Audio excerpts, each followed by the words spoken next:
Olá, sejam bem-vindos a mais um episódio do Negócios em Pauta, o seu podcast que mergulha no mundo dos negócios, trazendo histórias, inspirações, insights e muito conhecimento, né, Walter? Isso aí.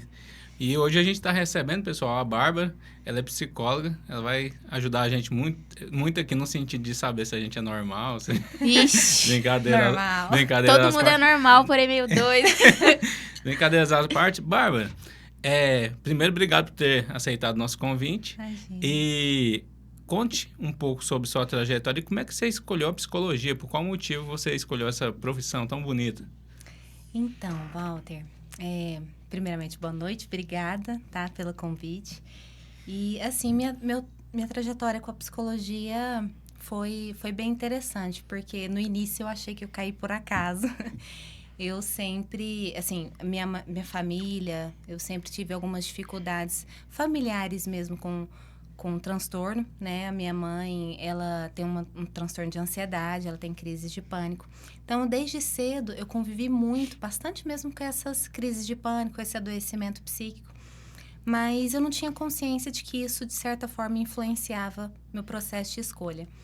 E aí, ao prestar vestibular, eu passei tanto para psicologia quanto para saneamento ambiental, porque eu achava que eu gostava bastante disso e não sabia a fórmula da fotossíntese. Então, assim, acabou que eu optei por fazer psicologia. Mas foi depois de muito processo de terapia, muita análise mesmo, que eu fui entender melhor o porquê que eu tinha escolhido psicologia. Que vinha a partir desse sofrimento mesmo, a partir do entendimento da minha história, numa tentativa de auxiliar melhor ali a minha família. E aí eu comecei, sabe, assim, e sou completamente apaixonada, muito feliz com a minha escolha. Bacana. Você falou que você faz terapia. Todo psicólogo também tem que fazer terapia, né? Eu faço terapia, assim, há 10 anos, há mais de 10 anos. Desde o segundo período da faculdade, eu comecei a fazer terapia e nunca mais parei. É um processo essencial para a gente conseguir diferenciar as nossas dores das dores do paciente, para ter consciência. Eu fiz muitos anos de análise e eu brinco, assim, para quem eu conto, né? Que a análise foi excelente para dar nome para os meus demônios, sabe? Para as minhas sombras. E aí, só que eu tive muita dificuldade em aprender a enfrentá-los. E aí, depois, com os anos e mudando um pouco ali as abordagens, a forma como eu estava lidando com a vida, aí eu comecei a enfrentar as coisas de uma forma diferente. Porque o processo de mudança é esse, né? Primeiro você tem consciência, é aquele estado de pré-contemplação. Eu nem tenho consciência ainda. E aí depois eu passo a ter consciência na terapia, mas só depois de outro processo é que você passa a ter energia para mudar e, enfim, a criar a vida que você deseja. Nossa, muito legal isso, porque eu sempre ficava me perguntando assim, porque no consultório você deve ver várias histórias, das bonitas às tristes, e eu fico, como ir embora e não levar nada disso consigo, né? E não, porque assim, o sofrimento humano, ele tá em todos os lugares. E quando eu olho para a área da saúde, para a área da medicina, assim, fico, gente, como que essa pessoa consegue ir embora e viver a vida? Porque, assim, senão você acaba ficando doente, se você não consegue ter essa separação, e aí é onde a profissão não é para todo mundo. Exatamente. É muito interessante, porque às vezes a gente leva, não tem como. Realmente, assim, tem casos que mexem um pouco mais, tem casos que são muito graves, tem casos em que a sensibilidade, assim... Eu tive uma professora que é maravilhosa. Ela falava que sempre o psicólogo, ele tem que ter um cuidado, porque a gente tem que ter uma calosidade emocional. Então, a gente não pode se sensibilizar excessivamente com as coisas. Eu não posso me desaguar ali junto com o paciente, eu não posso.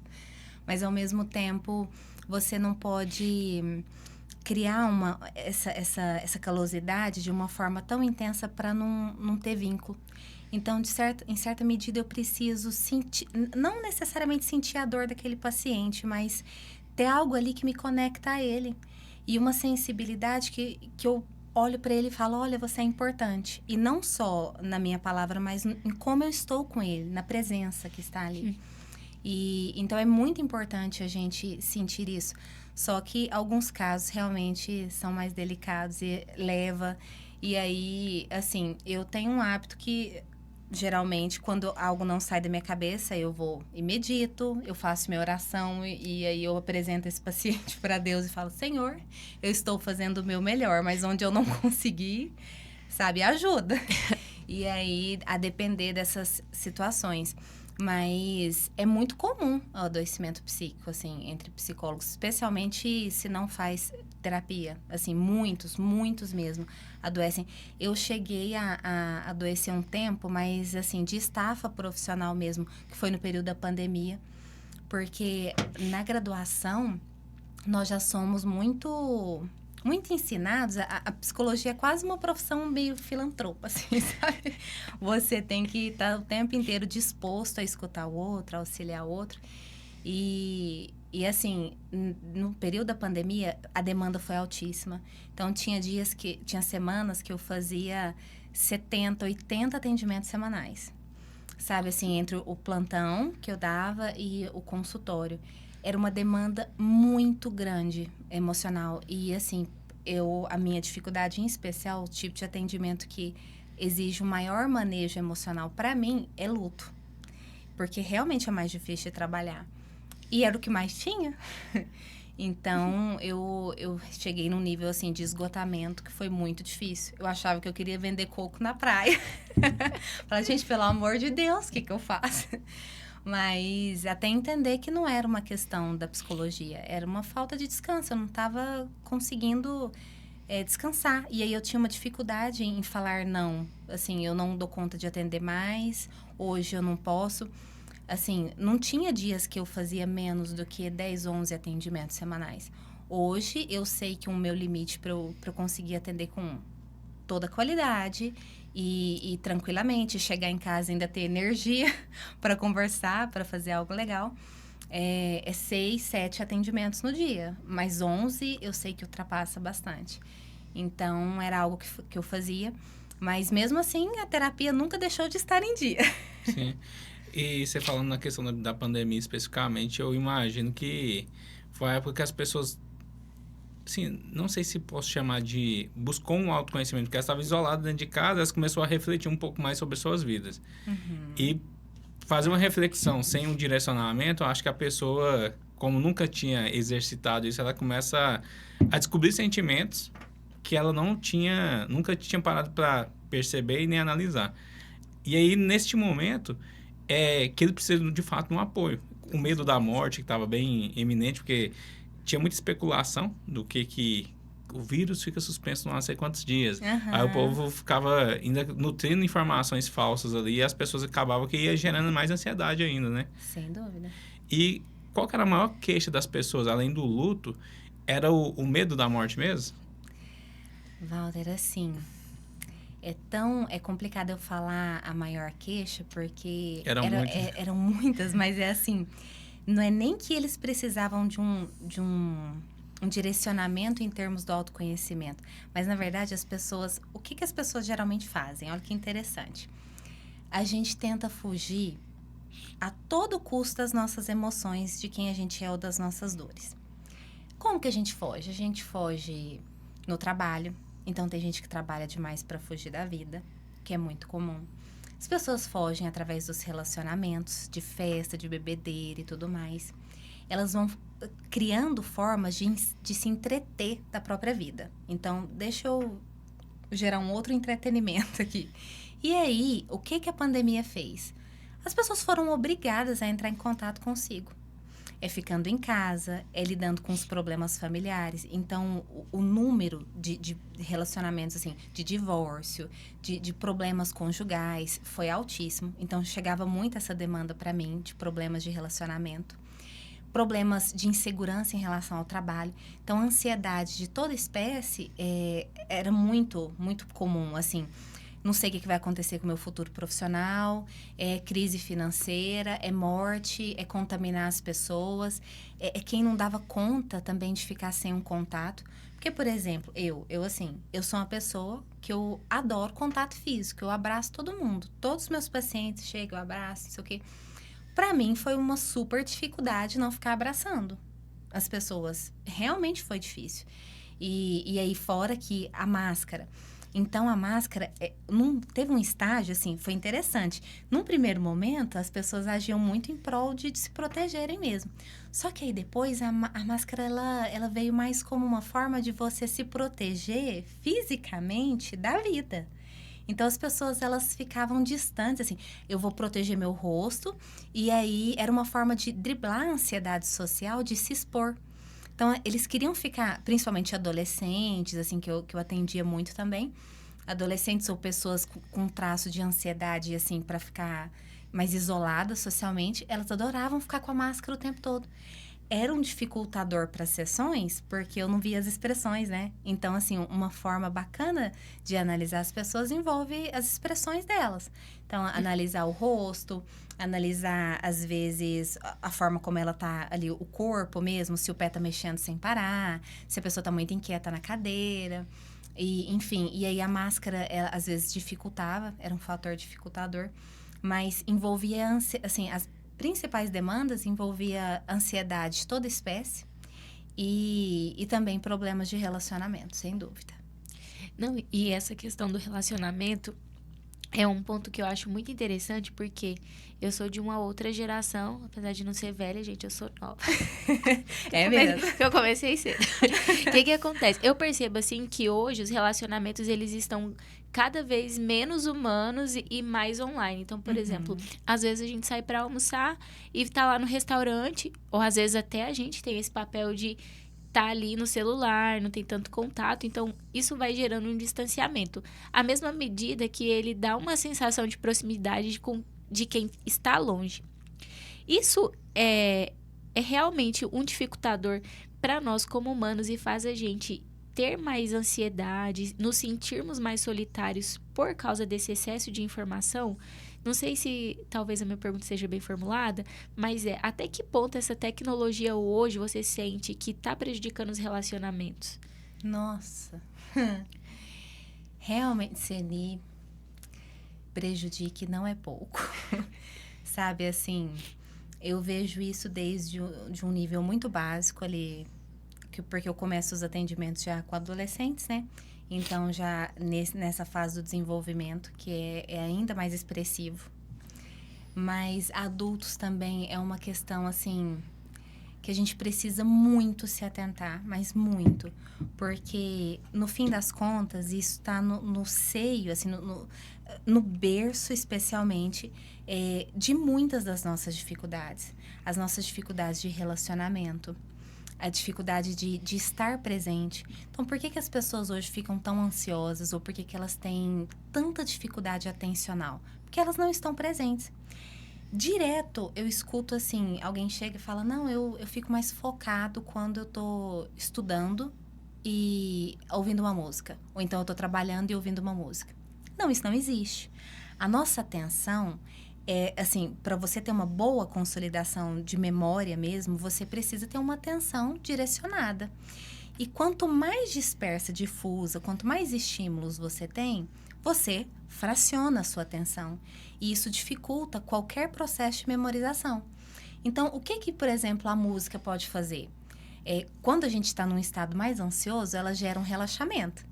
Então, o estado de relaxamento te faz achar que você está mais focado, porque, na verdade, você estava previamente ansioso. Mas, assim, trocando de miúdos, você continua dificultando sua memória, porque você está escutando a música. Então, tem um processo de muita dificuldade devido a essas questões de atenção, uma hiperestimulação cerebral. Se você observar, assim, um dia que você fica muito no celular, você termina o dia mais ansioso. Você termina o dia mais cansado. Você pode ter procrastinado o dia inteiro, pode ter ficado no completo ócio, que você termina extremamente exausto.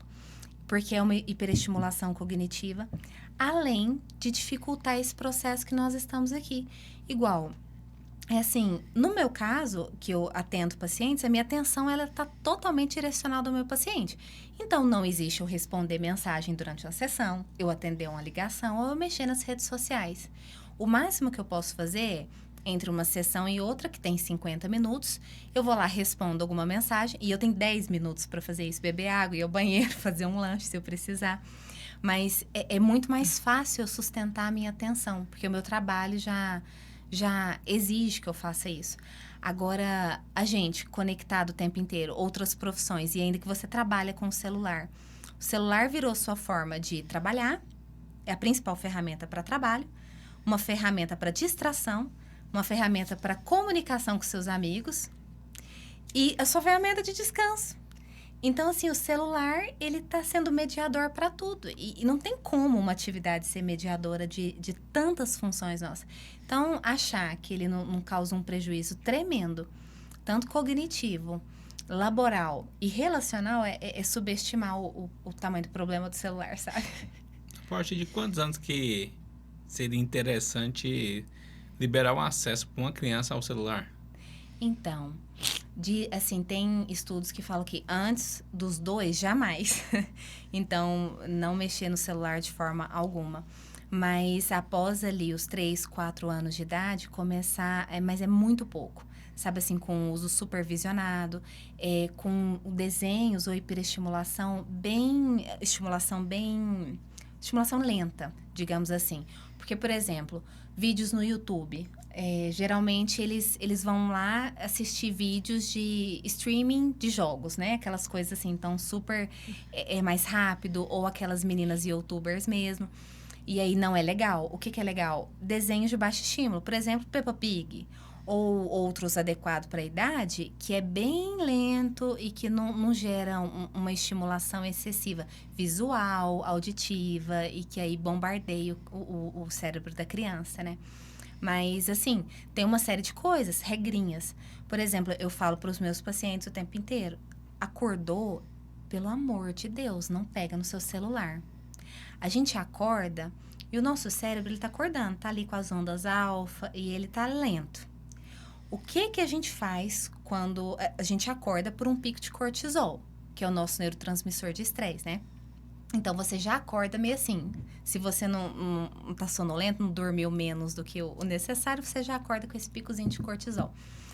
E aí, o que você faz? Ao pegar o celular e já olhar as notificações, você libera outra descarga de dopamina e cortisol que o seu cérebro não está preparado para aquele momento.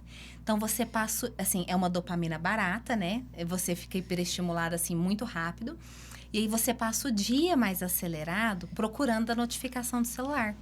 Então, assim, a primeira coisa ao acordar, vai lá, tem contato com luz natural, e aí uma estimulação mais lenta, fica meia hora sem mexer no celular. Depois de meia hora é que você toma um café, porque o café também, né? Ele hiperestimula. Você toma um café e mexe no celular, vai checar e-mails, enfim, as mensagens do WhatsApp. Mas é bem importante a gente esperar um pouquinho. Interessante, porque eu e muita gente aqui, né, já acorda mexendo no celular. Faz isso também, Val? Eu não, eu espero uns 30 minutos. Pois é, tá saudável. 30 minutos, tá bom. Mas, Bárbara, é muito interessante isso, porque são várias demandas, porque a gente percebe as pessoas falando que se sentem isoladas e esse sentimento parece que é cada vez mais real e você sente aquela falta de conexão com as pessoas, mas você também vai criando essas camadas que te impede de realmente de conectar e vai gerando várias ansiedades, né, Walter? Sim. E pegando essa questão de... Hoje ficou mais, vamos colocar, mais acessível essa questão da pessoa conseguir se desenvolver. Porque ela tem acesso já a terapia, ela tem acesso a um pouco mais de conhecimento. E até que desmistificou um pouco aquele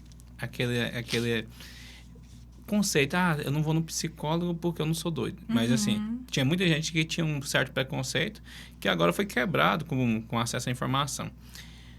Como que você enxerga que a psicologia consegue ajudar no desenvolvimento do potencial humano, assim, não só na questão laboral, mas na questão de desenvolvimento em todos os aspectos, de relacionamento, de vida mesmo? E como que a família da pessoa está ligada a isso? Muito legal o questionamento. Sabe que, assim... as pessoas direto eu escuto assim, não, todo mundo tinha que fazer terapia.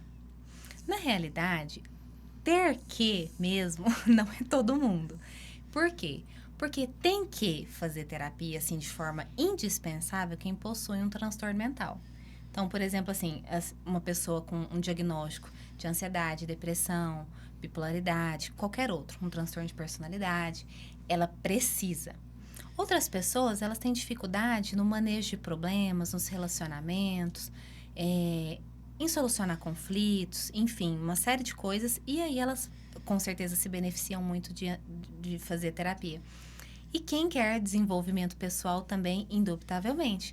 Porque é uma ferramenta, e aí ela entra no rol de ferramentas mesmo, de recursos que podem te desenvolver absurdamente. Tanto no nível de você identificar coisas, falhas, dificuldades que você nem sequer percebia. Então, às vezes, é muito fácil para alguém chegar no consultório já sabendo que tem um problema. Então, assim, eu sei que eu, por exemplo, estou sofrendo com ansiedade. Ok. Mas quando você às vezes, você não tem consciência de qual é o problema, aí é um pouco mais difícil. E boa parte das pessoas não tem consciência do que elas passam. E vão repetindo coisas na vida, problemas de relacionamento, problemas do trabalho, problemas com a família. E repetem como se tivessem fadadas a um ciclo vicioso ali e adoecido. Só que elas não têm consciência de como romper isso. Aí fica parecendo, assim, vem com aquele... Com um pensamento quase que metafísico, religioso, de não, isso aí minha família tá fadada a isso, é pensar nessas coisas, sabe? É praga e tudo mais. E não. Diz muito respeito a questões de crenças familiares e tudo mais. Eu falo para os meus pacientes, assim, que a base de boa parte, de quase tudo na nossa vida, ela se constrói ali na infância, sabe? Foi legal você ter falado sobre relacionamentos familiares, porque eu até estava vendo uma pesquisa hoje, que falava assim, sobre fatores preditores para a saúde mental.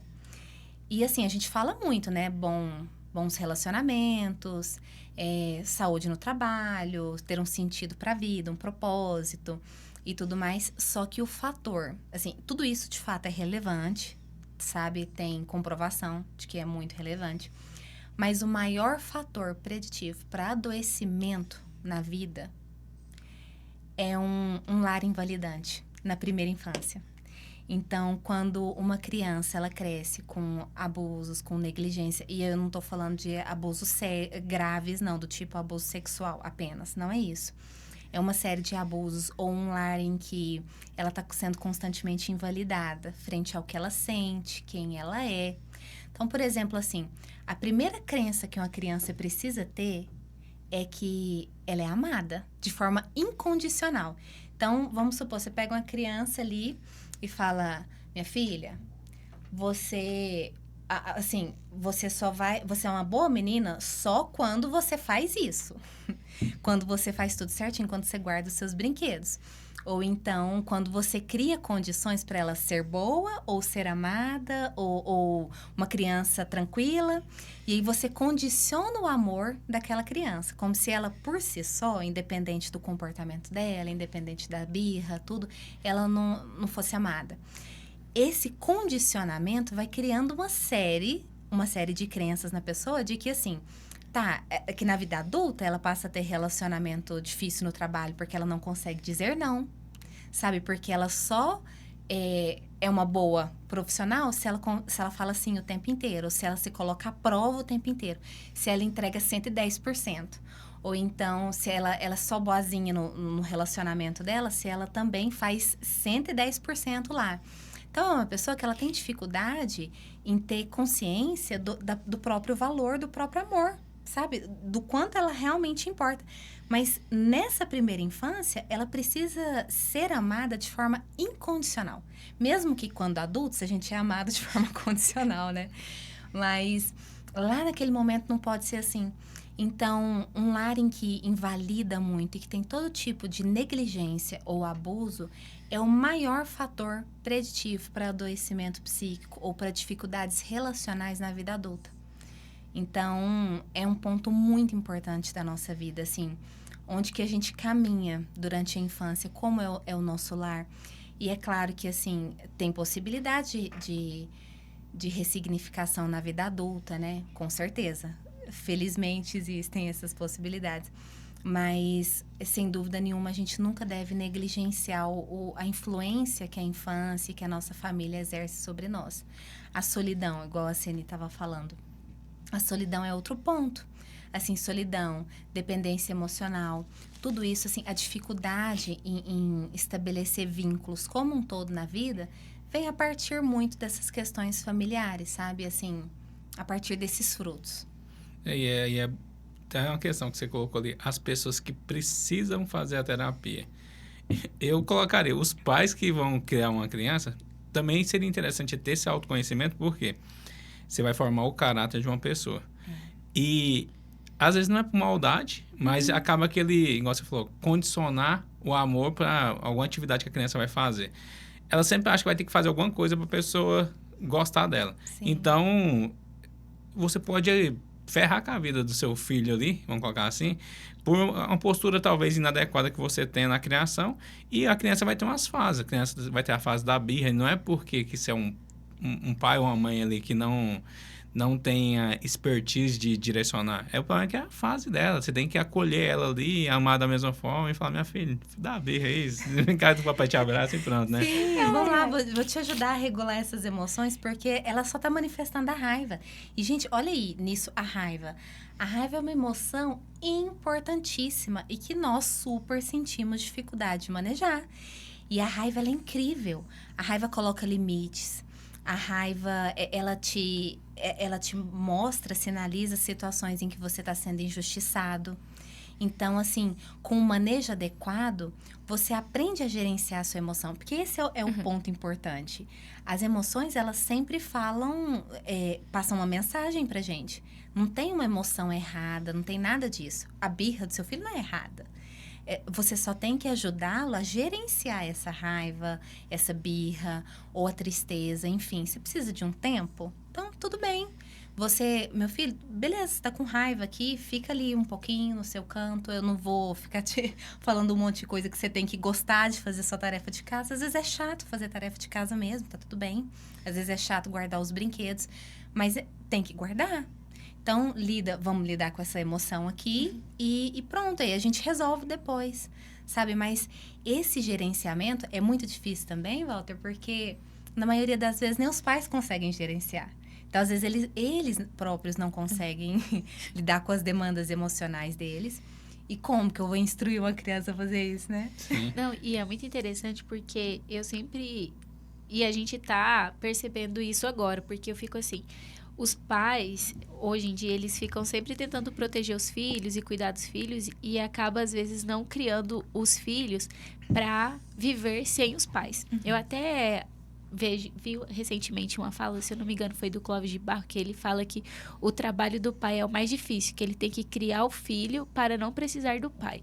Sim. Né? Então, assim, ele tem que criar o filho para ser dispensável. Por que hoje é tão difícil para alguns pais, eles criar os filhos para ser dispensável, porque às vezes eu percebo que tem muitos adultos que eles ainda estão nesse papel infantil e sendo criados como uma criança. Então, a gente vê adultos aí de 40 anos que ainda moram com os pais, que não assumiu a responsabilidade perante a sua vida. Isso é um fator da geração, é um fator psicológico. Tem alguma coisa que a psicologia diz a respeito disso? Assim... É legal essa questão dos adolescentes de 40 anos, né? Novinho. É muito novinho. Precisa de um cuidado, né? Exatamente. Tô lá morando com a minha mãe, tô jantando todos os dias em casa, aquela coisa toda. Mas assim... Tô só me organizando aqui, mas um dia eu vou morar sozinho, eu fico... Exatamente. Só que isso acontece com uma certa frequência e assim... Realmente é onde a gente pega na maturidade de cada família, assim, né? Da forma como a gente lida com a solidão. Especialmente com a solidão. Por quê? Porque a partir do momento em que eu crio os filhos para a vida, eu entendo que eu tenho responsabilidade também em cuidar de mim na velhice. Porque o que a gente escutou a vida inteira? Você deve ter escutado, Walter também. Eu também escutei, assim. Por exemplo, quando me perguntam, você não vai ter filho? Aí eu falo assim, talvez, não sei o quê. E aí a pessoa fala assim, mas quem que vai cuidar de você na velhice? Então, assim, o filho é quase uma poupança, entendeu? Que você vai fazendo. A responsabilidade que você joga na criança antes dela nascer. Exatamente. Então, assim, quem que vai cuidar de você na velhice? E aí, as pessoas... imagina você criar o filho pensando assim, ele vai ter que cuidar de mim na velhice. Ele vai me dar atenção, ele que vai fazer tudo e não sei o quê. Então, os pais, eles, assim, principalmente de uma geração anterior, eles vieram com essa demanda emocional e aí passaram a ter, por exemplo, muito controle sobre os filhos. E controle gera dependência. Via de regra, controle gera dependência. E aí, os filhos ficam cada vez mais dependentes desses pais, tanto por uma dificuldade em seguir com a própria vida, porque eles sentem que lhes falta recursos para lidar com a vida, mas também a partir de uma demanda de um pai ou uma mãe que facilita a permanência desse filho lá.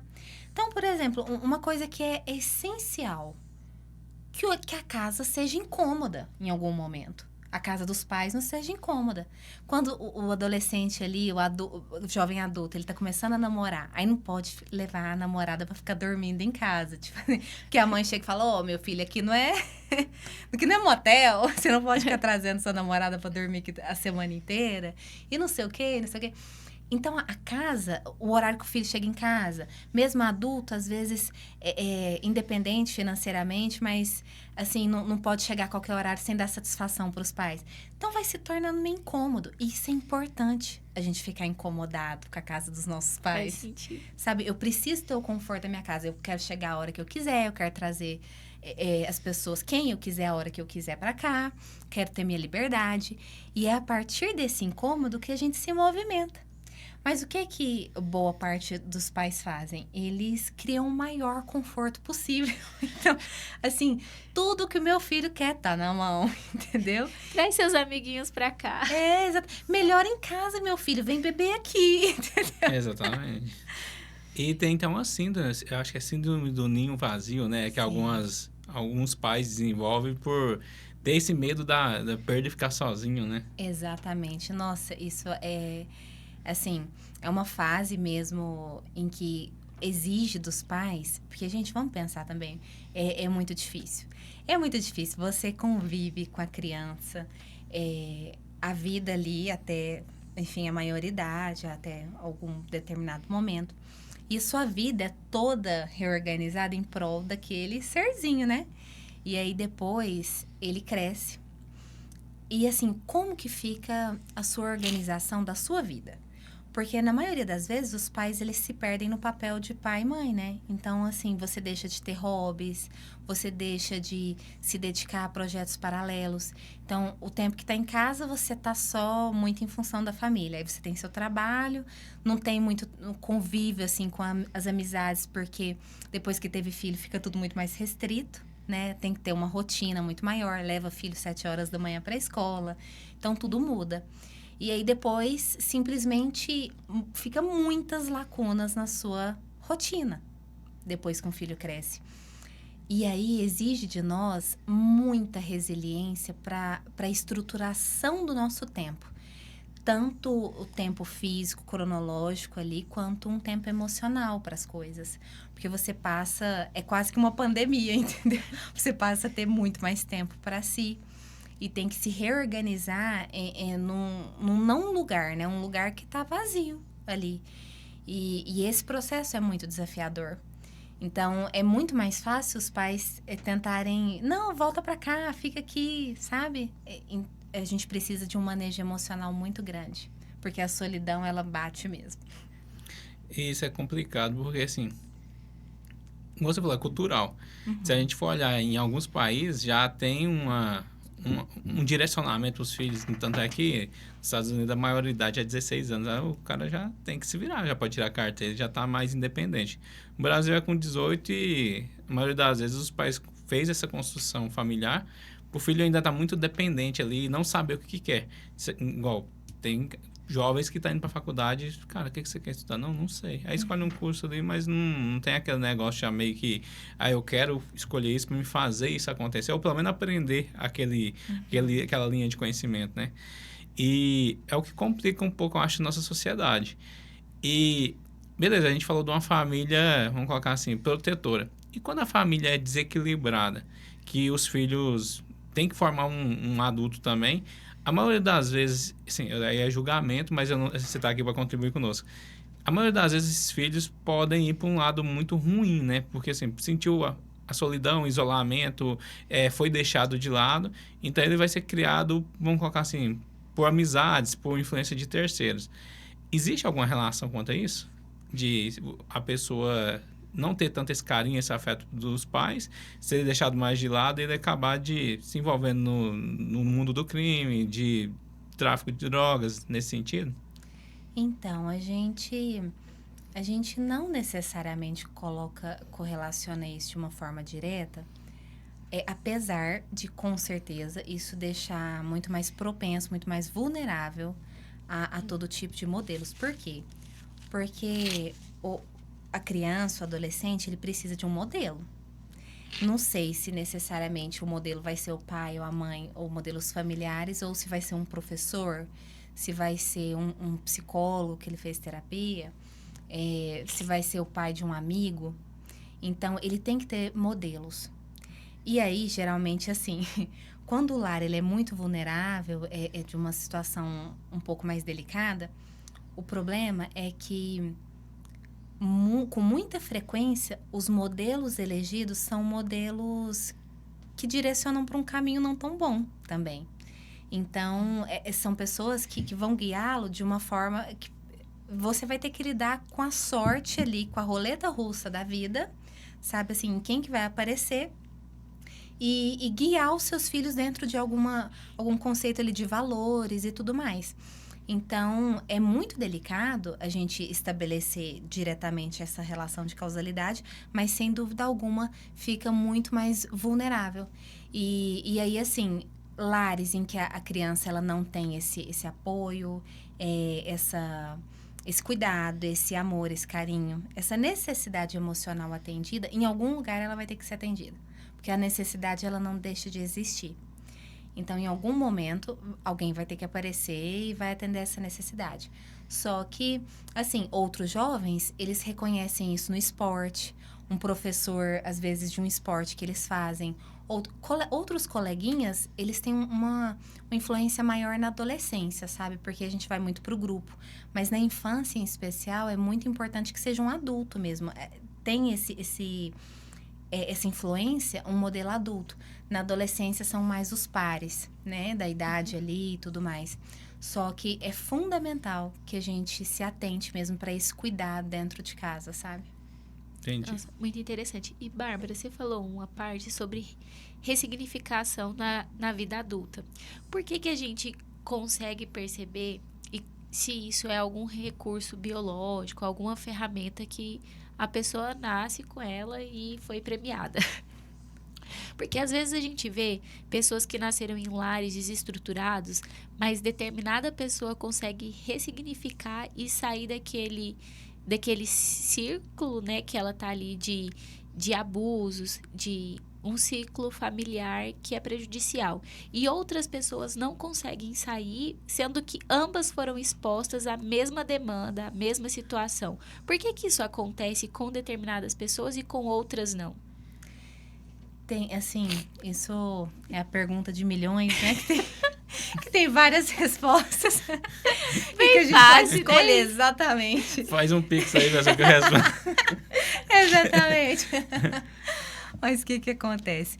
Tem fatores biológicos que realmente predispõem a gente a ter uma certa resiliência na vida. Então, por exemplo, hoje o modelo científico que mais consolidado, com mais robustez mesmo, é o modelo de 5 fatores de personalidade.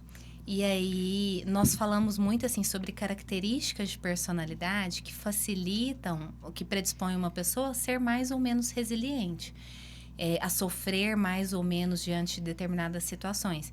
Então, são traços ali que a gente pode, assim, ter de uma forma inata. Mas, o que acontece? Mais do que isso, é muito a partir dessas influências que a gente vai tendo ao longo da vida e a forma como você passou a enxergar a vida. Assim, por exemplo, tem um psicólogo maravilhoso, assim, ele é um grande expoente, Viktor Frankl. E é um livro que eu sempre indico para pacientes meus, Em Busca de Sentido. É um psicólogo judeu que viveu a Segunda Guerra Mundial nos campos de concentração. Ele ficou em Auschwitz e ele perdeu toda a família dele lá. Esposa, filhos, mãe. E aí ele teve que desenvolver um sentido para a vida dele. E tem até uma frase dele que é muito célebre, que fala assim: quem tem um porquê suporta quase todo como. Então, assim, a forma como a gente interpreta a nossa vida e o sentido que a gente dá para ela, nas coisas, muda completamente o que você decide fazer. Então, assim, um problema, ele deixa de ser um problema enorme a partir do momento que você olha para ele como uma possibilidade de crescimento. A resolução das coisas da sua vida, essa ressignificação, ela muda muito a partir do momento que você vai entendendo também que as pessoas fazem quase que sempre o melhor que elas podem, que o mundo não está contra você, sabe? Assim, a vida, ela por si só, ela é solitária e ela é difícil. A gente lida com mais percalços, mais dificuldades, do que necessariamente com momentos de muita tranquilidade, felicidade, gozo. Mas a gente precisa ter um sentido para as coisas. Então, a partir do momento em que eu entendo que eu preciso enxergar a minha vida de uma forma diferente e dar um sentido para ela, aí você suporta muito mais, sabe? Não só, o objetivo não é só suportar, mas é você ter uma outra narrativa sobre a sua história. E, inclusive, uma narrativa não só do que aconteceu, mas do que você quer construir. Porque, às vezes, a gente se limita até de sonhar com as coisas. Você se limita de pensar na possibilidade de algo. Sabe? Quantas vezes, por exemplo, eu lido com pacientes que não conseguem sonhar com uma vida melhor profissional. Ou não conseguem sonhar com ter um relacionamento. Porque, assim, não, eu não quero. Aí chega com a máxima assim, não, eu não quero. Aí vem com aquela defesa. Peraí, você não quer ou você tem medo? É a partir do seu desejo, esse eu não quero. É a partir do seu desejo ou é a partir do seu medo? E aí, quase que sempre é a partir de um medo. Então, eu não estou movida, a minha decisão não é movida a partir de algo que pulsa dentro de mim. A partir de algo que me limita. E isso definitivamente, a forma como a gente lida com isso na vida faz total diferença. Porque você deixa de viver, né? O medo te limita a vivenciar tantas experiências na vida, porque você pode ir lá e quebrar a cara? Pode. Aí você viveu aquilo ali, você aprendeu, construiu. Mas aí você vai falar, não vou fazer porque pode acontecer isso. Então, se já coloca um pode ali, um medo de aquilo acontecer, e sempre a gente olhar com viés negativo, cara, você está limitando sua vida toda. Então, você não vai se colocar numa situação ali de conseguir um emprego, um cargo maior, você não vai empreender porque você fala, não, pode dar errado. Mas se der certo? A pessoa, todos os negócios que o cara montou até hoje, a maioria dos empresários bem renomados do país aí, eles tinham medo também. Mas eles tentaram enfiar a cara e quebraram, e quebrar a cara. E aí, quanto os tombos que eles tomam, o povo só pega o que deu certo e fala, não, o cara é bacana, mas eu não consigo. Mas não consegue por quê? Será que você não tem a mesma... Todo mundo tem a mesma capacidade. É só você, se não tiver as competências desenvolvidas, é só desenvolver, né? Exatamente. Se reerguer, sabe? Porque assim, o mais importante de tudo é a gente olhar para o processo como sendo uma oportunidade de aprender e não com necessariamente o fracasso. É claro que o aprendizado ele vem através do fracasso mesmo, mas se eu consigo entender diferente, uma coisa menos do próprio ego, sabe assim? Bem menos. Tá, eu sei que existe uma chance real de eu falir, de eu quebrar, de dar errado. isso é real. Existe. Mas se isso eu vou dar o meu melhor para que isso não aconteça. E se acontecer, eu vou me reerguer e vou olhar o que eu preciso aprender para isso não acontecer novamente e bola para frente. E é essa postura que a gente tolera o fracasso. Tolera. É bem diferente, assim, não é você não admitir que ele talvez possa acontecer. Pode. Mas é eu aprender a lidar com ele com tranquilidade. Porque a partir do momento que eu não tenho medo do que pode me acontecer, aí eu vou e independente do que vier, eu vou entender como uma possibilidade de melhorar, de crescer. E até a forma de encarar isso dói menos, né? O que eu vou aprender com isso? Pode dar certo, pode dar errado, mas eu vou tirar um aprendizado. E aí a sua vida vai se tornando mais, vamos colocar, mais resiliente mesmo. Cara, igual você colocou de relacionamento também. O cara talvez é apaixonado na menina, mas fala, não vou chegar nela que eu posso tomar um fora. Beleza, não chegou e nunca vai saber se poderia ter um desfecho diferente, né? Então, tudo na vida eu acho que tem um equilíbrio ali entre ser um pouco mais audacioso e arriscar um pouco mais e sempre estar disposto a aprender algo. O que eu aprendi novo hoje? Eu tenho muito isso comigo, sabe? O dia que eu não aprendo nada novo, para mim o dia não fez sentido. Ah, mas todo dia você tem que aprender algo novo? Tem. E nem que seja um insight, uma percepção de vida mesmo. Cara, eu nunca tinha parado para analisar essa situação dessa forma. Então, sempre você vai buscando conhecimento, você vai conseguindo agregar algo a mais, sabe? Então, as coisas vão ficando menos doída, não, cara. Então, faz parte da vida. A pessoa tem que entender que a vida da gente, igual você bem colocou, não é só alegria, só calmaria, só coisas boas. Então, vai ter coisas, desafios, coisas que você vai ter que aprender a lidar, coisas que você vai ter que superar, mas é uma construção. Com certeza. É uma construção. E eu sempre falo assim, quanto antes a gente levar uns tombos, melhor. Sabe? É melhor. É incrível. Quando vem uma pessoa que ela deu de cara muito certo, é 10 vezes pior, porque aí a pessoa fica com muito mais medo, inclusive, de sair daquele lugar. Aí ela tem mais medo ainda de fracassar.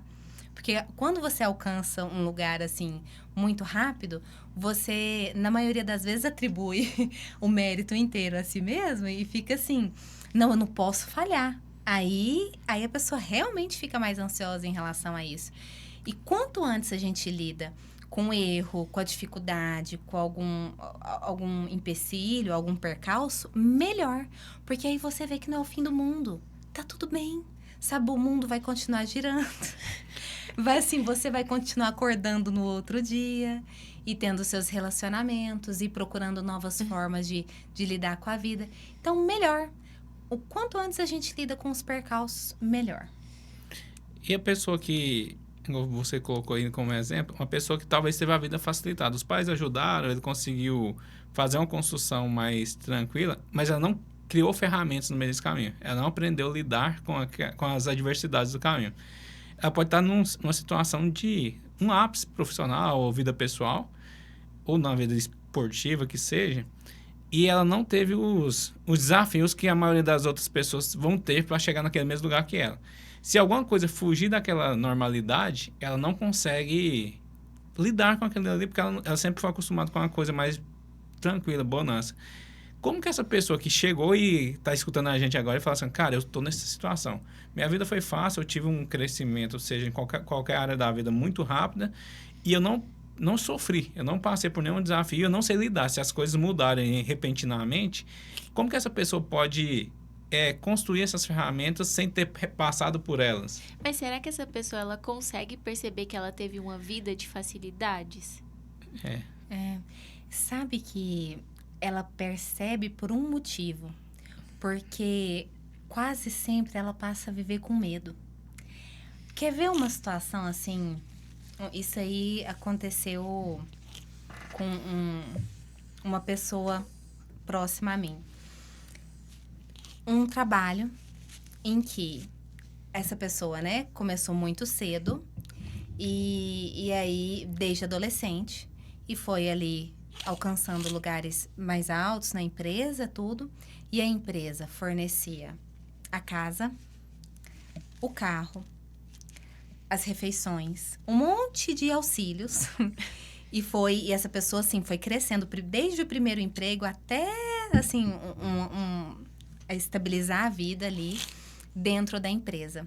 E aí, como ela foi alcançando alguns lugares e foi dedicando menos à sua própria vida, o seu próprio currículo e tudo mais, foi alcançando isso e tendo cada vez mais assim, dependência da empresa. Por quê?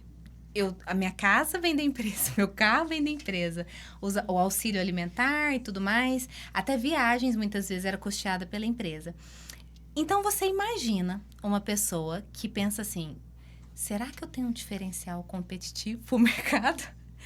No alto dos seus quase 30 anos, sem nunca ter trabalhado em outro lugar. E aí? Sem ter lidado com desemprego, sem ter lidado com sequer outra entrevista de emprego. Imagina a ansiedade dessa pessoa. Porque vai chegar um momento em que ela não vai crescer mais ali na empresa. Vai ver o quê? Não tem mais para onde correr ali dentro da empresa. O que acontece? Essa pessoa fica com muito medo. Então, quando a pessoa ela tem essas muitas facilidades, se ela não desenvolveu recursos emocionais apesar das facilidades, ela passa a ter medo demais da vida. Porque é na vida adulta que a gente lida com a impermanência e a instabilidade das coisas. Empresas quebram, às vezes, a gestão muda, as coisas acontecem, sabe assim? E você tem que se reajustar. E a gente só vai aprendendo essas competências vivendo e fracassando e tendo feedbacks negativos. E assim, é a partir daí que as coisas começam a andar. Então, quando uma pessoa ela se vê nessa situação, o que ela precisa olhar e buscar? Ela precisa lidar mais com o que é imprevisível. E ela precisa buscar isso, ela precisa se desafiar. Eu tenho medo de falar? Peraí, deixa eu ir para um curso de oratória. Eu tenho muito medo de entrevistas de emprego, tá? Mesmo que de hobby, eu vou fazer entrevistas de emprego. Vou fazer meu currículo e colocar aí, vamos ver o que acontece. Eu vou desenvolver um trabalho paralelo, fazer uma renda extra com alguma coisa, sabe? Mas é a pessoa se colocar mais à prova. É intencionalmente se desafiar e se colocar numa situação de medo mesmo. Porque o medo, a gente só consegue lidar com ele se a gente, assim, vencê-lo, se a gente atravessá-lo. Você não consegue mudar a sua cabeça para não sentir medo. Isso não existe. A gente só vence o medo enfrentando ele. Então, você cria contextos para se desafiar e enfrentar qualquer que seja seu medo. Porque o medo, ele é vicioso. Você tem gradações do medo. Medinho, medo médio. E aí vai subindo, isso vai escalonando. Então, deixa eu começar desde os meus pequenos medos. Sabe? Que seja dirigir numa estrada, que seja me expor e fazer uma palestra no meu trabalho, ou um medo maior, assim, tá? Deixa eu me candidatar para uma vaga específica, ou eu lançar um curso que seja, sabe?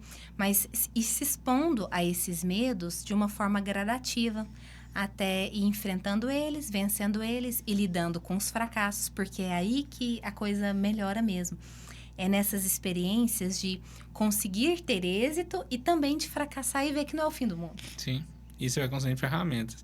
E essa questão, aí eu acho que é proveniente do autoconhecimento também, porque o cara que teve a vida facilitada, igual esse exemplo que você colocou, cara, se a empresa quebrar, ele perdeu tudo, ele fica sem chão. Se não construir algo ali, até para ir, vamos colocar, diluindo o medo dele, cara, eu vou fazer uma renda extra.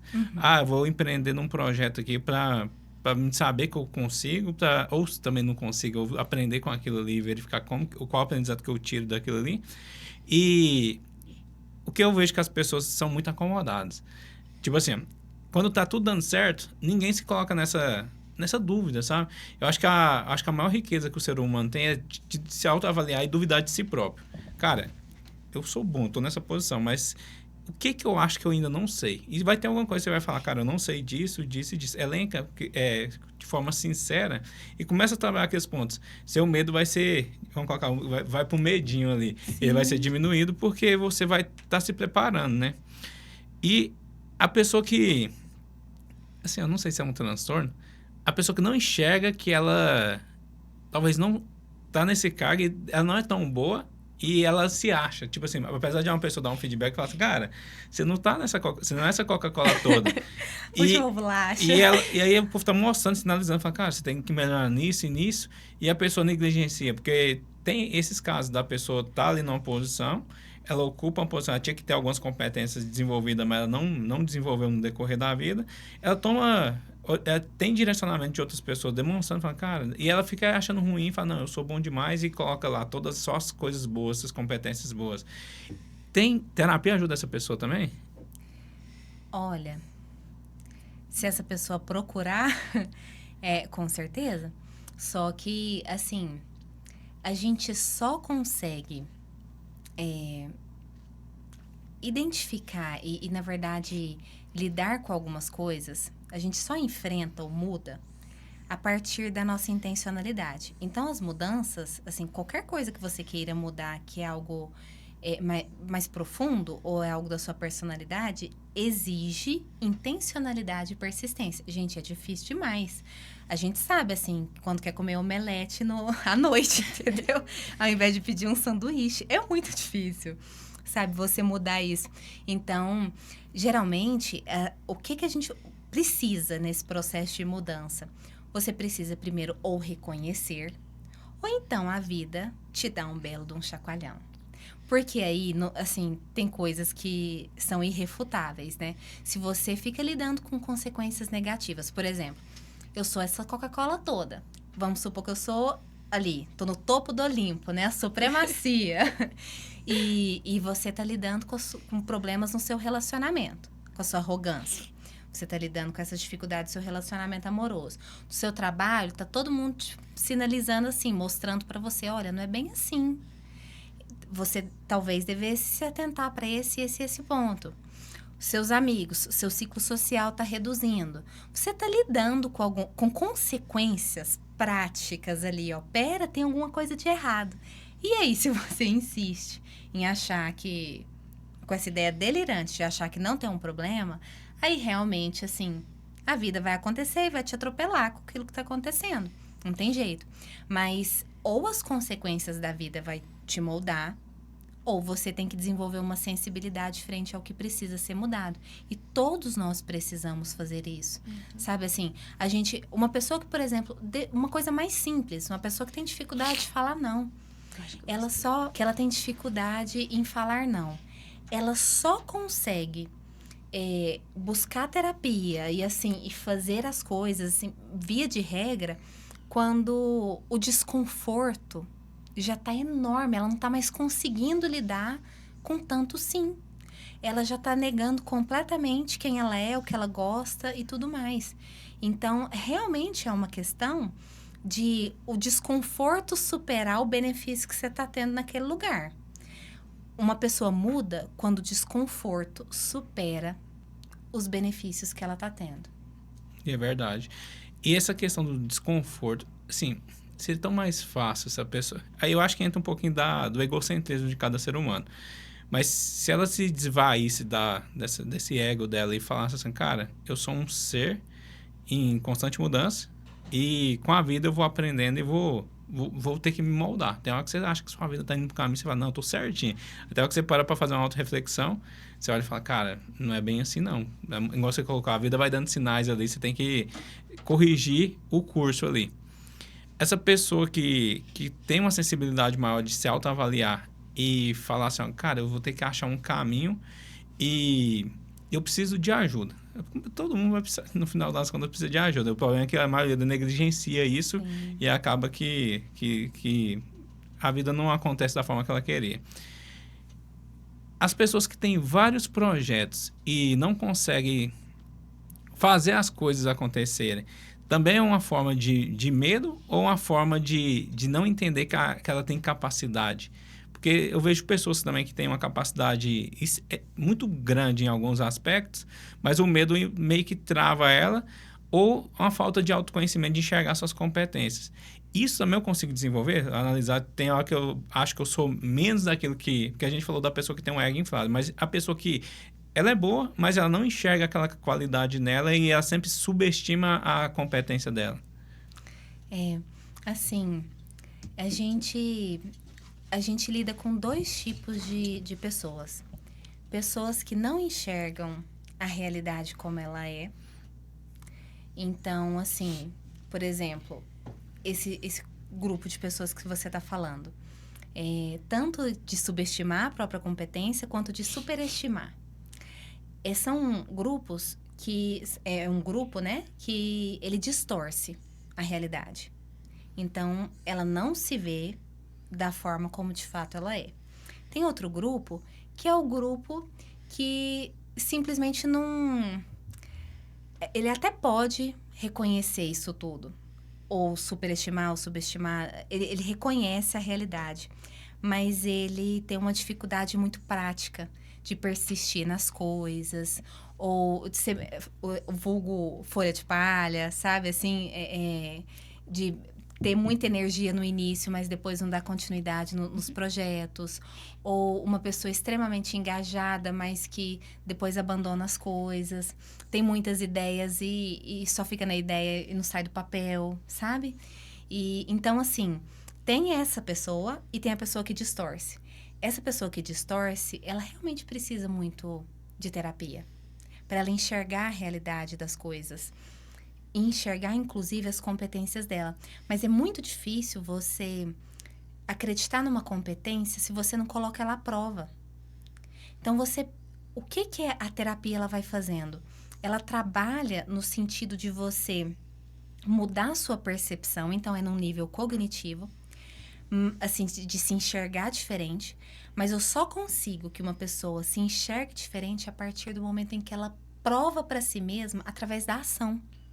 Então, a mudança, ela é verbo, sabe? Ela é muito mais nesse sentido do verbo do enfrentar. Eu vejo a minha competência através do quê? Disso que eu tô superando, desse feedback que eu tô tendo, de eu sentir, assim, dia após dia, que eu tô melhorando em algo, mas não só através desse sentir, mas de ações muito concretas. E aí, a terapia, ela trabalha nesses dois olhares, assim, nesses 2 paralelos. Como eu tô enxergando, e aí é uma via de questionar mesmo e de desenvolver um raciocínio paralelo. Tá, a minha via padrão, a minha via automática é interpretar que eu não vou dar conta. A primeira coisa, assim, quando eu tô fazendo algo, nossa, mas será que isso aqui vai dar certo? Sabe, é o primeiro pensamento. Mas tá bom, assim, o primeiro pensamento é esse. E o que você responde para esse pensamento? Vamos tentar? Sabe, assim, vamos ver se vai dar certo, vamos fazer de novo. Se não der certo, também tá tudo bem, sabe? Mas a nossa resposta a esse pensamento determina o curso, entende? Então, a gente trabalha essa pessoa no nível do pensamento de uma forma também a ele se propor a enfrentar a vida. Pera, eu só consigo efetivamente acreditar em mim se eu testar e ver que eu dou conta. Dou conta, inclusive, de fazer algo e de fracassar em algo e me reerguer. E é aí que essa pessoa descobre tudo que tem em si. O potencial que existe dentro dela, a fragilidade também que existe dentro dela e como superar isso tudo. Não, o que você foi falando faz muito sentido, tudo que você colocou. E um insight besta que eu tive aqui. Agora eu entendi porque o nome cognitivo comportamental. Você muda o cognitivo e acaba que reflete no comportamento, né? Sim, sem dúvida.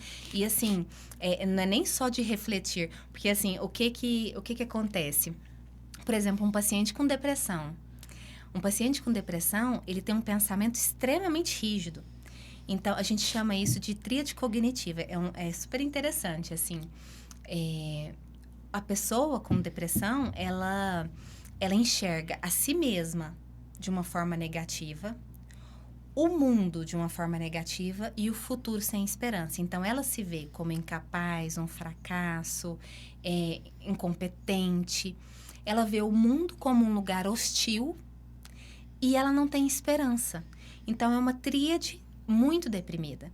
Essa pessoa, ela é muito rígida no pensamento. Então, a gente não consegue mudar o pensamento dela sobre a vida ser desse jeito, esse caos total. Mas a gente só consegue uma mudança cognitiva através da mudança do comportamento. Então, por exemplo, uma questão que as pessoas sabem pouco sobre a depressão é que a depressão não necessariamente envolve uma tristeza muito grande. Não necessariamente. O principal sintoma da depressão pode ser uma falta de vontade. Então, a pessoa não tem vontade de nada. Tudo que antes gerava prazer, ela não sente mais prazer. E aí, como que você faz essa pessoa mudar o olhar dela?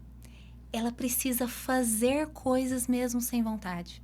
Ela precisa fazer exercício sem vontade. Ela precisa ir num almoço de domingo com a família que ela gostava antes, sem vontade. Ela precisa ir fazendo isso até isso voltar a ser reforçador. A gente chama isso de ativação comportamental. Então, ela faz para mudar o pensamento. Porque é a ação que vai gerar um resultado diferente e, a partir desse resultado, confronta essa ideia dela de que a vida é uma tristeza e apenas essa tristeza. É a ação.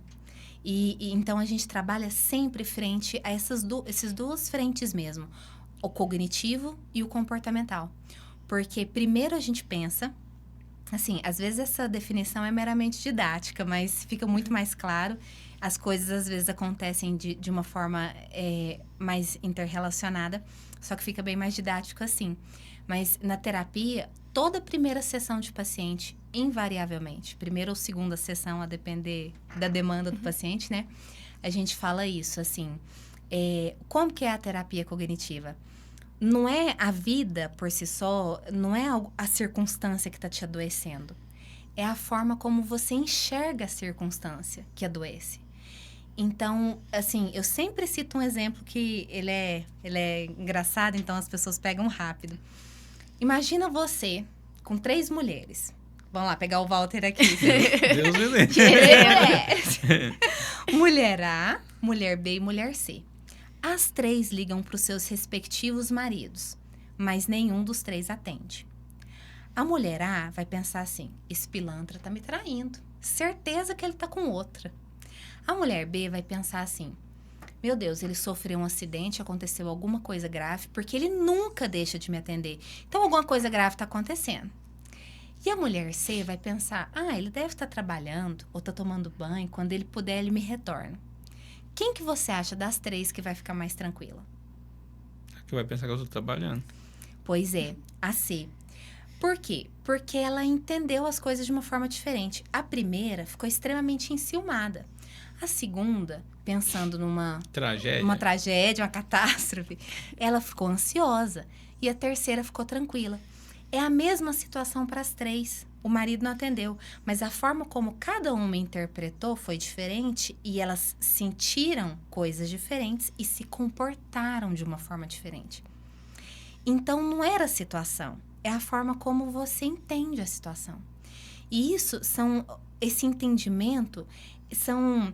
O que é esse entendimento? É a partir de filtros que a gente cria desde a nossa infância e que em certos momentos esses filtros vão sendo ativados, filtros especialmente no que tange ao adoecimento.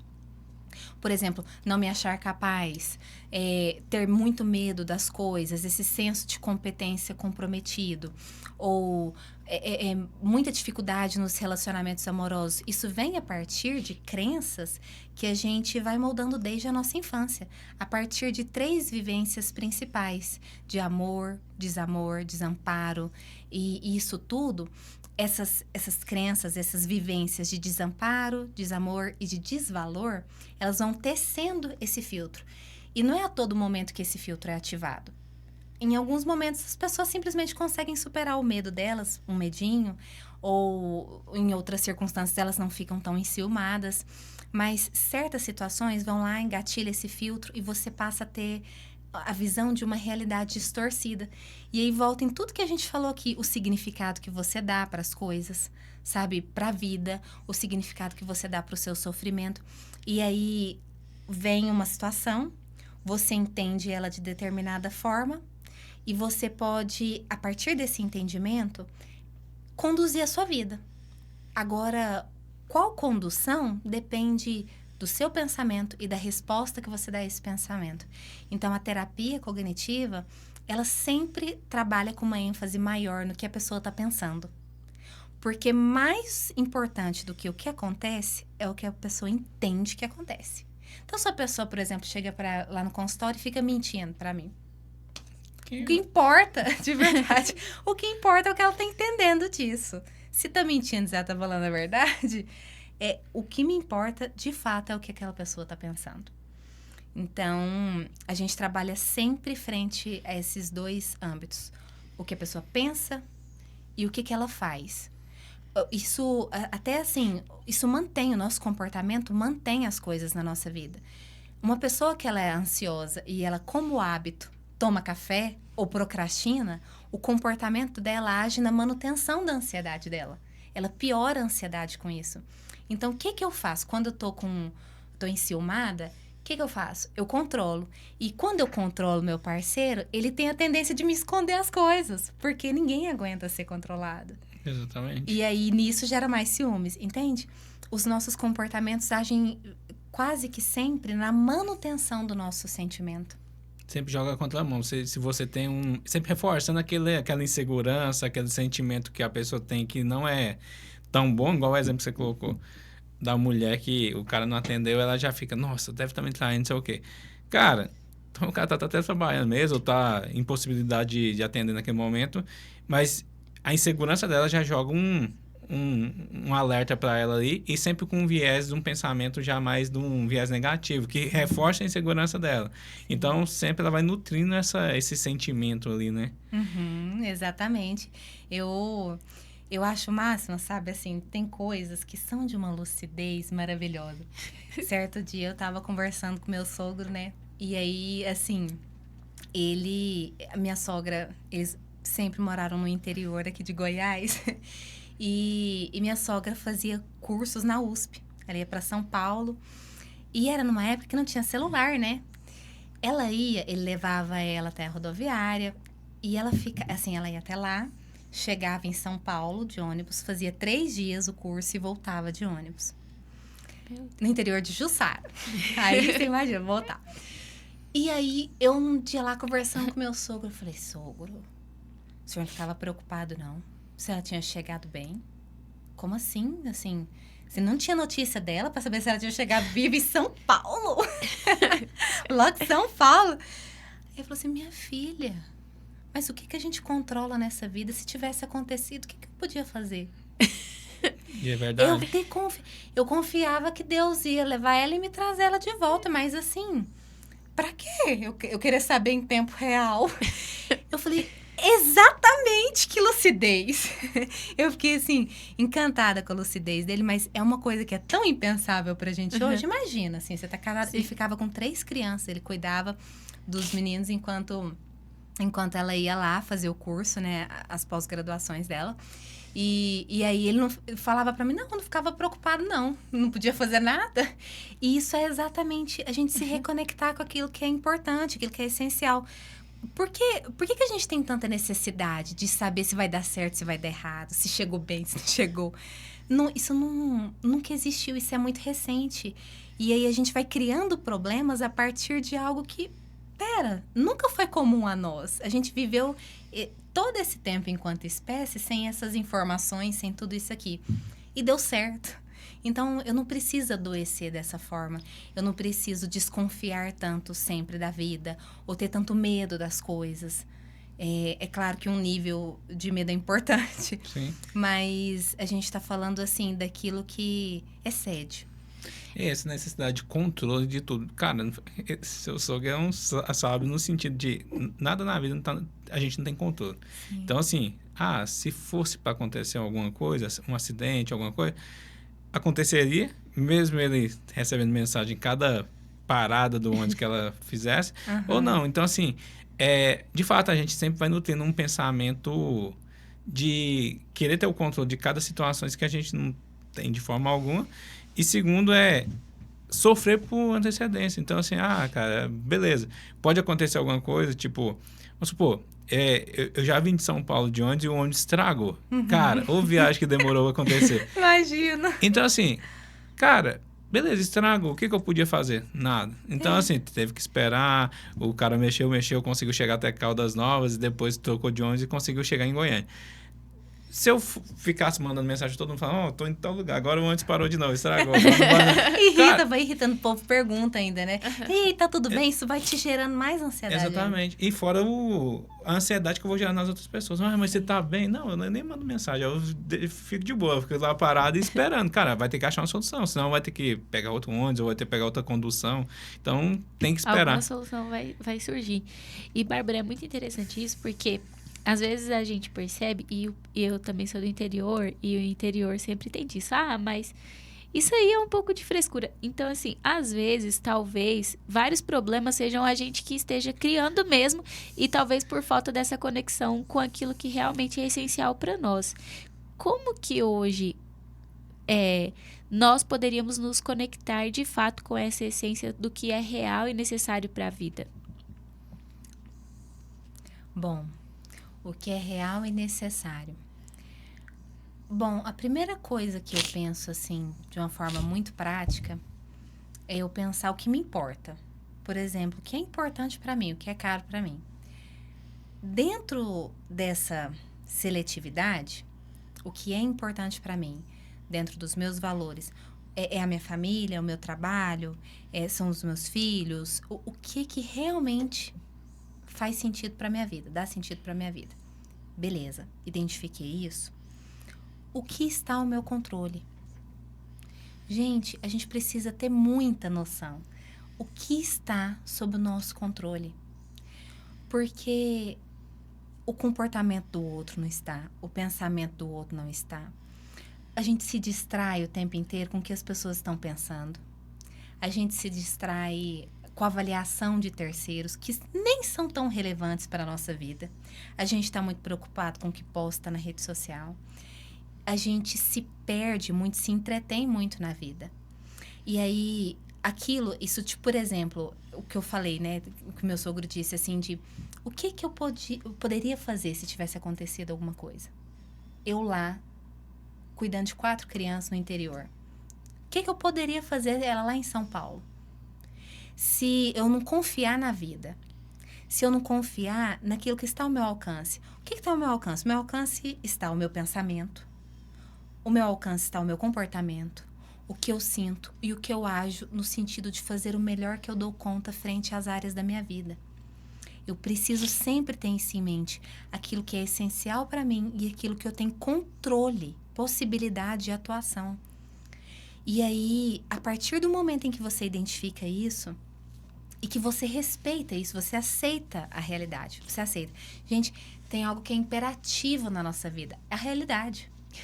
E a gente tem tanta dificuldade em aceitar a realidade. Verdade. Sabe? Eu posso ser, assim, aceitar que eu sou incompetente em alguma coisa. Eu posso aceitar... Olha, uma das coisas que foi mais difícil para eu fazer na minha vida. Nossa, eu era extremamente rígida demais da conta com horários, com as coisas que eu tinha que fazer. E aquilo só me gerava sofrimento. Pra vocês terem noção, eu, durante muitos anos da minha vida, todos os domingos eu acordava e eu tinha que estar no parque 7 horas da manhã para eu fazer minha caminhada. Minha caminhada de 8 quilômetros. E se não fosse às 7 horas da manhã, eu ficava incomodada porque ia atrasar o meu domingo. Entendeu? E aí eu ia atrasar. E o sol a incidência solar ia estar maior e aquilo ia me incomodar. E se eu acordasse assim, meia hora mais tarde, no domingo, eu ficava brava comigo. Porque eu não estava sendo produtiva, fazendo... Disciplinada, exatamente. Porque eu era fitness. Eu precisava correr 8 quilômetros todo domingo, 7 horas da manhã. E, gente, eu ficava muito chateada comigo. Nossa, e aí eu culpava, assim, eu culpava a vida, o mundo, se não desse certo e se eu não conseguisse estar lá às 7 da manhã. E eu não aceitava a realidade, que era a minha inflexibilidade. Gente, o que tem se eu for às 9? Eu pegava um pouquinho mais de sol, não tem nada não. O que tem se eu tomar café da manhã mais tarde? O que tem se o meu dia começar um pouco mais tarde? Mas não, a minha inflexibilidade me colocava numa rigidez que eu achava o tempo inteiro que tinha mais problemas do que de fato tinha. E eu não aceitava essa realidade, eu não aceitava o que eu precisava mudar. O problema era tudo, menos o problema era o sol das 9. O problema não era a minha inflexibilidade, entende? E aí a gente tem muita dificuldade em aceitar as coisas como elas são. Pera, eu preciso mudar isso. Porque isso me traz prejuízo. Isso me deixa irritada. Isso me decepciona comigo numa coisa que eu não preciso me decepcionar comigo. Mas por que eu preciso me decepcionar comigo por causa disso? Sabe, assim... a gente não aceitar a realidade como ela é. E a realidade, ela é imperativa. Porque, é como eu disse, a gente vai levando um monte de chapuletada até você entender que você precisa mudar. A frustração, a raiva, você adoecer, você ficar ansioso com as coisas, tá sinalizando que você precisa mudar. Que alguma coisa, ou seu contexto, seu ambiente precisa de uma mudança, ou você precisa de mais recursos para lidar com a vida. Mas não é natural que a gente fique adoecido. Não é natural que você sinta medo das coisas o tempo inteiro. Porque o medo, ele tem uma função evolutiva, né? E, assim, a gente tinha que ter medo do quê? O medo se tem um leão aqui nessa sala, eu sinto medo. Eu tô vendo um leão. Esse leão representa um risco à minha sobrevivência. A ansiedade é o quê? O medo do leão aparecer. Então, é uma antecipação. É isso que é a ansiedade. O medo existe o objeto. A ansiedade é a imaginação do objeto estar aqui, entendeu? E aí, assim, antigamente, a gente vivia em meio a hienas, a leões, a girafas.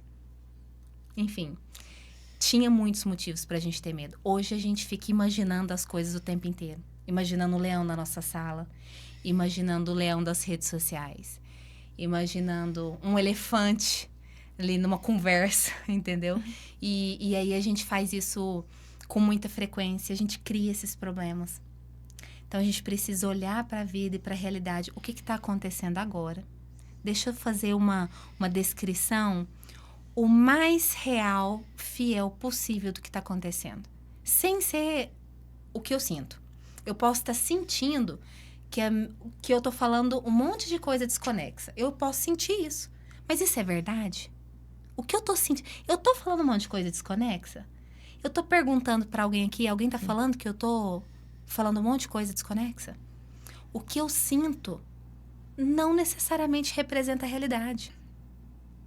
Então, eu tenho que me olhar, peraí, deixa eu tentar fazer uma descrição o mais verossímil possível, o mais fiel, fidedigna dos fatos. Deixa eu entender como eu tô interpretando e como eu tô sentindo esses fatos. E aí, aceitar essa realidade, olhar para a realidade como ela é, aceitá-la e ver o que eu posso fazer diante dela. Tem coisas que a gente simplesmente não tem controle. E frente a isso, ok, eu mudo a forma como eu penso.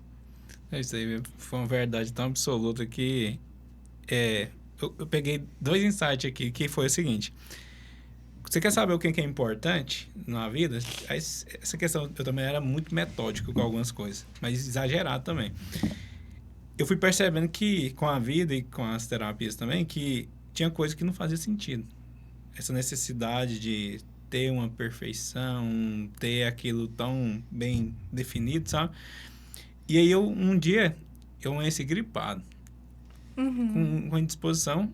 Foi esse dia que eu falei, cara, acabei de aprender algo novo pra minha vida.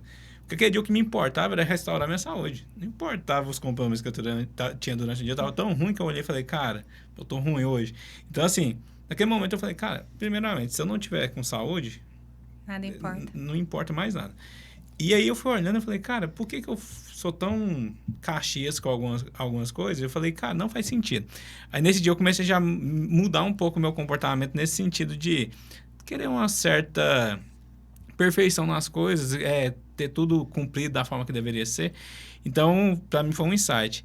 E outra coisa que você falou também, que no curso de oratória eu aprendi, foi o seguinte: a maioria das vezes que você está falando para as pessoas, o maior julgado é você mesmo.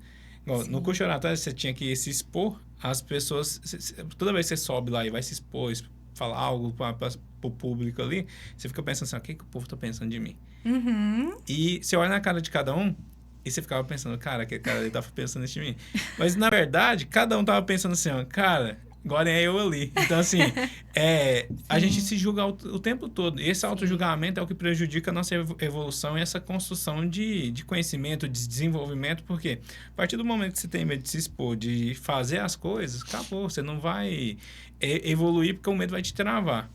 E a vida tem que ser mais leve, cara. Sim, isso que você falou assim, no início foi ótimo, porque eu tinha até esquecido do principal fator. Nossa, da gente identificar o que é essencial. E você falando da doença, me ativou aqui. Eu falei pra vocês que assim, um dos grandes motivadores depois que eu fiz terapia para entender melhor a razão de eu fazer psicologia era a minha família, né? E, assim, a minha família inteira sempre teve uma ansiedade absurda com a morte. Um medo pavoroso de morrer.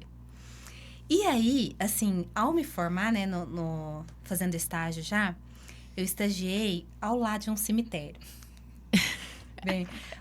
Bem ao lado do cemitério. Aí eu falei assim, agora, eu preciso melhorar isso, porque se tem algo que eu vou enfrentar na vida, eu sei que eu tô fadada a ter essa ansiedade também. Porque eu já sinto isso, assim, em relação à minha família. Eu convivi com isso a minha vida inteira. Eu preciso ressignificar isso. E aí, Walter, olha que interessante. Todos os dias, antes de ir pro estágio, eu ia até o cemitério. Aí eu ficava lá, ficava olhando para as lápides, lendo os epitáfios. Quando tinha, porque agora saiu de moda. Acho terrível. Achava maravilhoso ter epitáfio. Mas um empobrecimento cultural tremendo, hein? De volta aos epitáfios. Mas aí eu ficava lendo. E aí eu reavaliava e eu pensava assim, se eu morresse amanhã, eu me orgulharia das escolhas que eu fiz hoje? Eu dediquei meu tempo ao que realmente importa? Porque se tem algo mais imprevisível do que a morte, eu não sei. A gente não tem a menor previsão disso. Mas quando a gente lida com a finitude da vida, quando você coloca todas as suas escolhas sob perspectiva, o seu tempo sob perspectiva, o que você dá importância sob perspectiva, tendo em vista a finitude, tudo muda de configuração. Você consegue realmente se conectar ao que importa. É só diante da morte que a gente dá sentido para a vida. A melhor forma de você descobrir o que te faz viver é quando você pensa em morrer, sabe? Na própria morte. Nesse momento, você se conecta ao que é essencial. E você também se conecta daquilo que é importante, né? No sentido de, como você colocou, se acabasse tudo agora, o que eu fiz até agora? Será que eu fui travado pelo medo e deixei de fazer tanto de coisa? Morri e falei, cara, eu podia ter feito. Sim. E aproveitado um pouco melhor esse tempo que foi me dado aqui nessa terra, sabe? Então, assim, muitas pessoas eu acho que deixam de até viver, de construir algumas coisas que elas se orgulhariam lá na frente pelo medo. Ah, eu tenho medo disso. Mas aí amanhã, filhão, você vai morrer aí.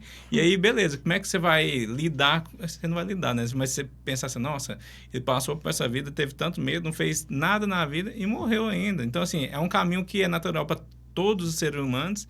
É o único animal que tem consciência que vai morrer um dia. Sim. E é a forma da gente fazer diferença, é aproveitar esse conhecimento e falar, cara, aproveite o momento.